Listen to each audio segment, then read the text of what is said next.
Imprudente Biquette de la collection Petite histoire d'animaux par Anita Leblanc. Depuis toujours, Pauline vouait une passion aux animaux de la ferme. Aussi, quand la chèvre blanche donna naissance à une chevrette, les parents de Pauline décidèrent de lui en faire cadeau. Toute heureuse, la fillette l'installa dans un joli panier près de son lit et la nomma Biquette. Pauline prenait grand soin de la chevrette et toutes deux devinrent très rapidement inséparables. Mais un jour, Pauline dut se rendre au village pour aider son papa à vendre du fromage. Avant de partir, Pauline parla longuement à Biquette et lui donna 1001 consignes pour éviter qu'elle ne se blesse ou qu'elle ne se perde à travers champs. Seulement, Biquette était bien jeune et dès que Pauline fut partie, elle décida de partir à la découverte de toutes les choses qui l'entouraient, sans tenir compte des recommandations de la fillette. C'est ainsi qu'elle se trouva bien vite près du puits où elle avait vu Pauline puiser de l'eau à maintes reprises. Ayant soif, elle décida donc de l'imiter. Au fond du puits se trouvait le jeune Philo-Renard qui, comme Biquette, avait voulu boire de l'eau. Mais avant même de pouvoir attraper le seau, le renardeau était tombé au fond du puits, sans espoir aucun d'en sortir. Quelle aubaine donc de voir la tête de Biquette penchée au-dessus de lui. « Bonjour, lança-t-il aussitôt. Surprise, Biquette recula. « Ohé, c'est moi, Philo-Renard.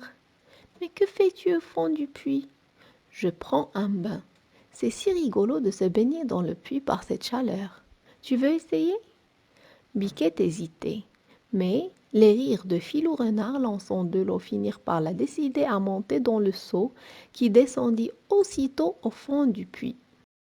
Après quelques minutes de jeu, Philo-Renard fit semblant d'être en retard. « Mon papa va me disputer si je ne rentre pas maintenant. Tu veux bien m'aider à grimper sur la paroi pour remonter ?»« D'accord, » répondit Biquette. « Mais comment ferai-je pour sortir à mon tour ?»« Ne t'inquiète pas, tu te mettras dans le seau et je tirerai la corde une fois sorti. » Dès qu'il fut hors du puits, Philo-Renard décida de lui faire une mauvaise plaisanterie en la laissant au fond du puits. « Ça lui apprendra à être aussi bête, » pensa-t-il en se dirigeant vers sa maison.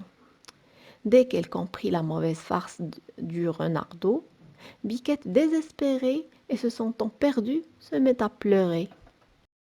Un peu plus tard, Pauline rentra du village. La fillette chercha immédiatement Biquette qui demeurait introuvable. Quand soudain, elle entendit les pleurs de la chevrette coincée au fond du puits. Aussitôt, elle la sortit et l'installa dans son lit pour la réchauffer. « J'espère que cette aventure te servira de leçon, » lui dit-elle gentiment en lui donnant du sirop. Voilà, mes amis, notre histoire d'aujourd'hui est terminée. Passons maintenant à l'explication de quelques termes. Imprudente. Quelqu'un d'imprudent, c'est quelqu'un qui n'est pas sage et qui manque de prudence. Dans notre histoire, Biquette est tellement jeune qu'elle aime s'aventurer et elle n'est pas prudente. Consignes et recommandations.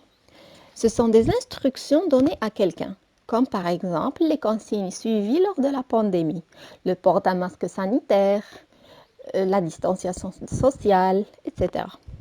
Une aubaine, c'est une occasion qui se présente et à laquelle on ne s'attendait pas. J'espère que vous avez passé un bon moment en notre compagnie. Notre vidéo d'aujourd'hui prend fin. N'oubliez pas de vous abonner à votre chaîne préférée, Readers Club.